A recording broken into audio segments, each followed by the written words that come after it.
Hey, it's Maximo and welcome to Tipples and Treats. Today I'll be asking, is it still worth buying duty free in Australia in 2024? Stay tuned to find out the answer.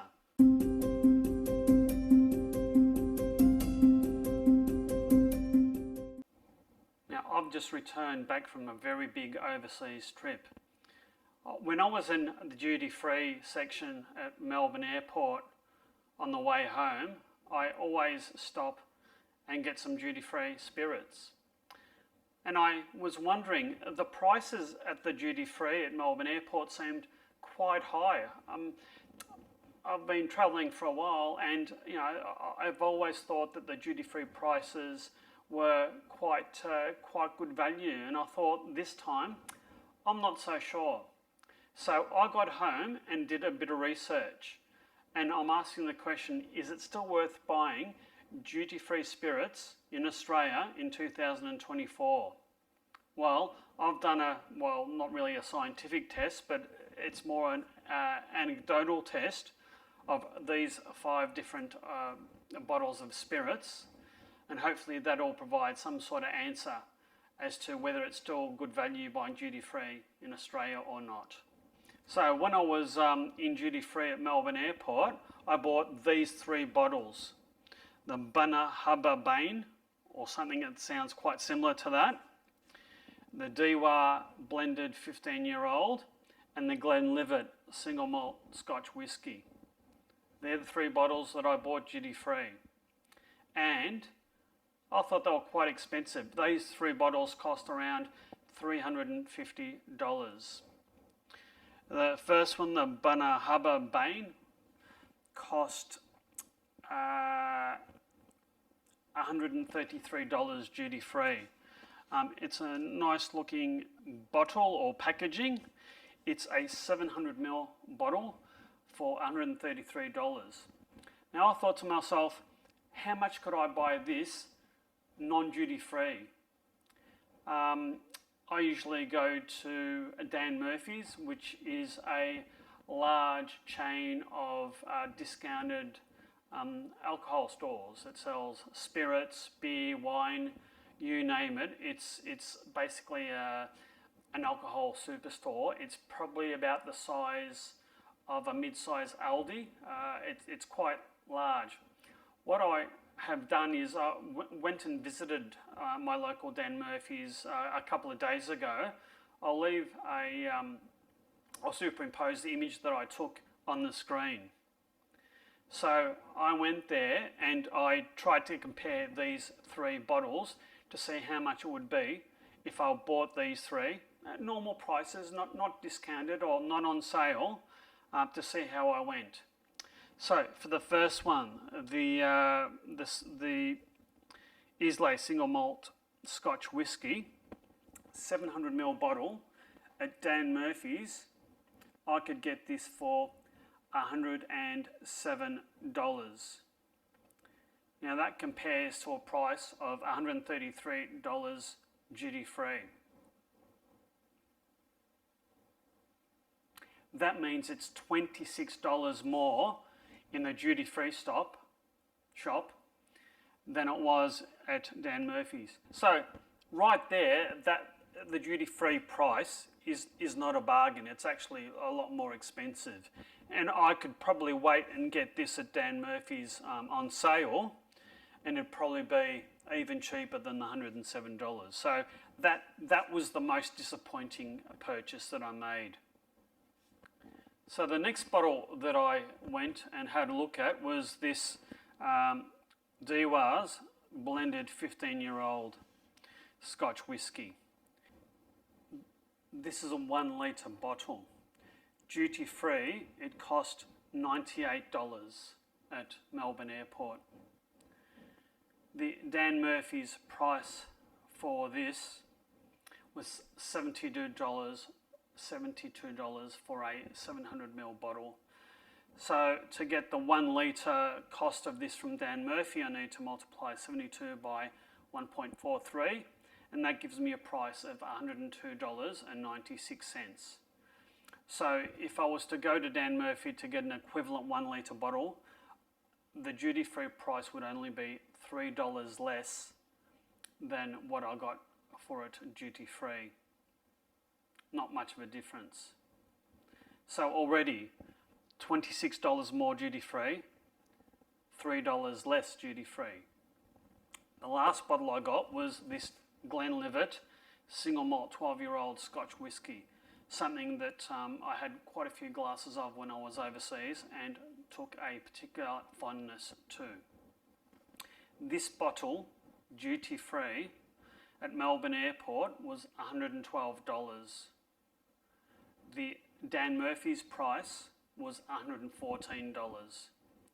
So the duty-free price of this GLENLIVET is only $2 less than the price that I was able to get it duty-free. Now, in total, these three bottles, $26 more, $3 less, $2 less. All in all, I would have saved $21 by buying these three bottles, not duty-free, but at my local Dan Murphy's superstore, rather than buying it duty-free. I also spent $2 for a bag because you've got to carry this stuff, and there's the added bonus of being very, very tired after long haul flights, having suitcases, backpacks, camera bags, as well as having an extra bag to carry this alcohol into the through customs, into the Uber, and all the way home. So it was a fair hassle to pay more money than I could have done it locally at my leisure. And I did go to my local alcoholic superstore, Dan Murphy's. I'll leave a link to the store in the description, and I'll also provide some footage as I'm talking of what it looks like. It's probably about the size of a mid-size Aldi store. It's probably the size of a medium size, not a huge, but a medium to small size supermarket. Huge range of selection. I go there quite often to stock up on my whiskies, gins, wines, and other drinking needs. Now, I was actually in there to do the research on how much it would cost to buy these three bottles there, and I came across this. This is one of my all-time favourite whiskies. It's a Dalwhinnie 15-year-old Highland single malt Scotch whisky. Now, I saw this on special, right? But I also saw it in the duty-free section at Melbourne Airport. In the duty-free section of Melbourne Airport, this 1 litre bottle would have cost $160. Now, Dan Murphy doesn't have a 1 litre bottle, they only have a 700ml bottle. So the 700ml bottle at Dan Murphy is $143. Now, in order to convert the 1 litre Dalwhinnie bottle duty-free to what I could get at Dan Murphy's, the price comes down to about $142.57. So you can see there that Dan Murphy's is only like $1.50 more expensive regular price than duty-free. There's hardly any price difference. Now, the reason I bought this, and I've got sort of 3 other bottles to get through, is that this bottle was discounted, quite heavily discounted. Its normal price is around about $143. It was on sale the other day at Dan Murphy for $99. So in terms of the duty-free equivalent, I paid $99. I would have paid $141.57 or thereabouts duty-free for the same bottle. Therefore, you'd have to say it's really not worth going duty-free. It's probably better to go to your favourite tipple establishment, waiting until your favourite spirits are on sales and buying them then.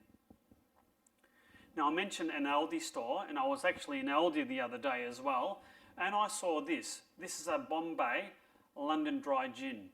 It's a 700ml bottle, and the Aldi price for this was $49.99, which I thought was a pretty good value. The duty-free store at Melbourne Airport sells this, but they sell it in a 1 litre bottle for $56.99. So to equate the Aldi price to the duty-free price, you've got to multiply the price by 1.43, and the Aldi 1 litre equivalent price would have been $71.49. So nearly $20 or over $20 difference in price duty-free. So in that case, the duty-free price would have been a good value. The price at Dan Murphy for this, for a 1 litre bottle, is $69.90. So again, Dan Murphy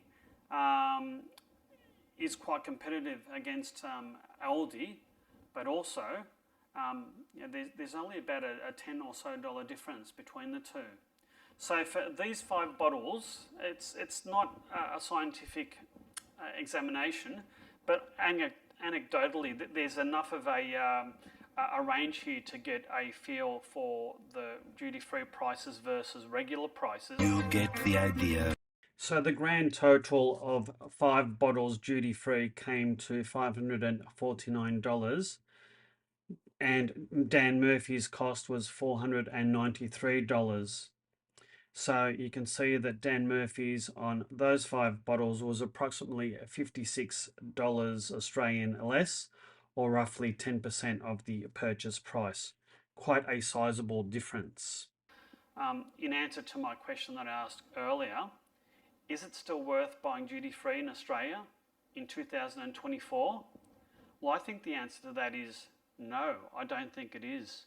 Like on some of these bottles, these couple of bottles, there's a couple of dollar difference. On that one, there's a couple of dollar difference. But if you wait until any of these are on sale, and it could be like a $40 or more difference between what you can get duty free and a sale price at a reasonable alcohol superstore. For this one here, I was quite surprised that this was like more than $30 or $26 more expensive duty free than the normal price that I could get this locally. And the gin, I think the gins are probably the area of duty free that you'd probably want to buy duty free gin.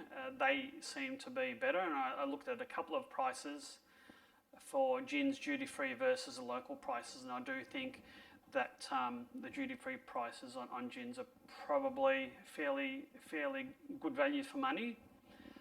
Also duty free, I think where you can pick up some good value for money bottles of spirits is when the duty free places offer maybe two bottles for X amount. I think perhaps some of the non-specialty and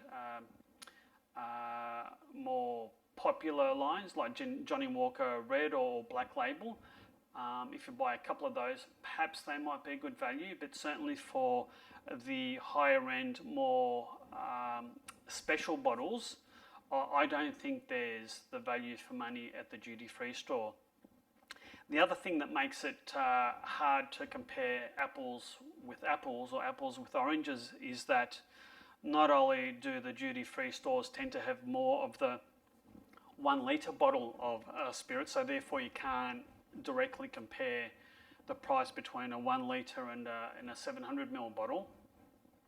They have a lot of travel exclusives. Now, I'm not sure whether those travel exclusives are good value for money or whether they're exactly the same scotches and spirits, just repackaged and rebranded to try and make them sound either better, more exclusive, or more special. I'm not really sure.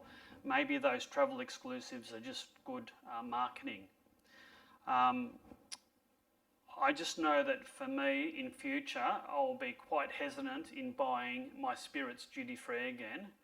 I think I'd only want to buy those bottles that I'm very familiar with and am familiar with the pricing to determine whether the spirits duty free are good value for money or not. Now, I don't usually buy duty-free spirits in other airports because of the hassle of getting them onto the plane and off the plane with suitcases and backpacks and camera bags and all the rest of it. So I might look out for the prices in other duty-free countries and see whether it's worth to buy those spirits outside of Australia. But for me, I think you know, the duty-free purchases in the future may be few and far between. I do hope you've liked this video. If so, please hit that like and subscribe button and hit that notify bell to be notified of all my future videos. Now, until next time, you take care and bye now.